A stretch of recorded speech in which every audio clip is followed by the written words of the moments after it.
bir dağın adam mыйзамсыз жоопка тартылбашы керек.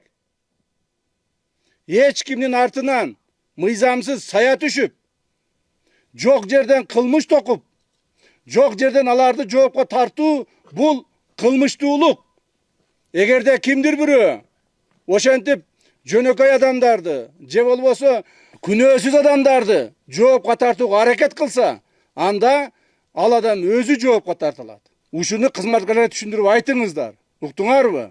Түшүндүрүп айткыла. Bir дагы адамды жөнөкөй жөндөн жөн же болбосо мыйзамсыз жоопка тартпашыбыз керек туугандар. Эгерде биз 100 адамды мыйзамдуу жоопка тартып, bir адамды мыйзамсыз жоопка тартып койгон болсок, анда биздин ишибиздин бардыгы нольго айланат. Жокко чыгат. Себеби ар бир адам бул жарык дүйнөгө келгенден кийин жакшы жашоону каалайт. Бул жарык дүйнөгө келгенден кийин чындыкты каалайт, акыйкатты каалайт. А биз аларга акыйкатты бериштин ордуна эгерде мыйзамсыз жоопка тарта турган болсок, ал адамдын үмүтүн өчүрөбүз.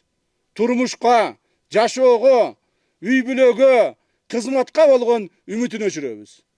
Ошондуктан ушул маселелерди тактап, бышырып, шашпай, изилдеп, мындай орчундуу карап туруп, андан кийин гана жоопка тартыңыздар.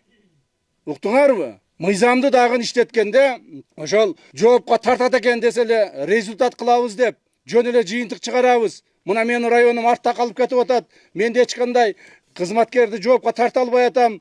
Тигини баса калайын, муну баса калайын деген оюңардан кайткылагын. Лучше эч нерсе кылбагыла. Чем башка бир баягы мыйзамсыз бирөөнү жоопка тарткандан көрө. Мыйзамсыз бирөөнү жоопка тарткандан көрө эч нерсе кылбай койгонуңар бул жакшы жыйынтык болот. Уктуңарбы? Ошондуктан ушул маселеге катуу көңүлүңөрдү бургула. Андан сырткары эң негизги дагы бир маселе бар, муну айтып өтөйүн. Урматтуу кызматкерлер, өзүңүздүн кызматкерлердин арасындагы мыйзам бузуучулук жана тартип. Биз ушуга катуу көңүл бурушубуз керек. Өзүбүз мыйзамды сактай албасак, өзүбүз ушул мыйзамдын коргой албасак, же өзүбүз бузуп турсак, анда башкадан кантип сурай алабыз?